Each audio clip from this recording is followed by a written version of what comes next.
सेलू शहरातील साईबाबा नागरी सहकारी बँकेचे अध्यक्ष हेमंतराव आढळकर यांनी ग्राहकांचा विश्वास संपादन करून बँक विस्तार, तंत्रज्ञान व आधुनिक व्यवस्थापन प्रणाली यातून वेगळेपणा सिद्ध केल्याची दखल घेऊन दिल्ली येथील प्रमोटिंग अचिव्हमेंट फाउंडेशनच्या अत्यंत मानाचा सर्वोत्कृष्ट चेअरमन परफॉर्मन्स अवॉर्ड 2023 या पुरस्कारासाठी निवड झाली।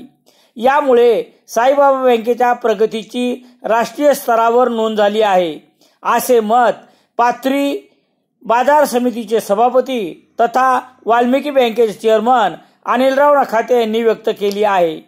सेलू येथील साईबाबा बँकेच्या सभागृहात मंगळवार 16 जानेवारी रोजी दुपारी 5 वाजता दिल्ली येथील प्रमोटिंग अचिव्हमेंट फाउंडेशनचा उत्कृष्ट चेअरमन परफॉर्मन्स अवॉर्ड 2023 हा पुरस्कार मिळाल्याबद्दल सत्कारमूर्ती चेअरमन हेमंतराव आढळकर यांचा सत्कार आयोजित केला होता।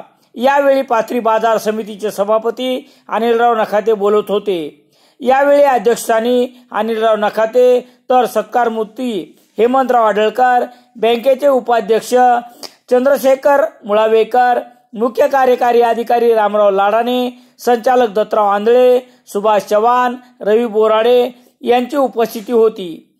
पुढे बोलताना अनिलराव नखाते म्हणाले की अर्थव्यवस्था, देवाणघेवाण, कल्याणकारी योजनांच्या माहितीचे संकलन करून आरोग्य, शिक्षण, वाणिज्य आणि उद्योग, सामाजिक सेवा, बँकिंग सेवा देण्यासाठी व सभासद व संचालक मंडळ यांचे समन्वयातून बँकेची प्रगती साधली। या कामकाजाची पोचपावती म्हणून प्रमोटिंग अचिव्हमेंट फाउंडेशन दिल्ली या संस्थेच्या राष्ट्रीय पातळीवरील सर्वोत्कृष्ट चेअरमन पुरस्कारासाठी हेमंतराव आढळकर यांची निवड झाली।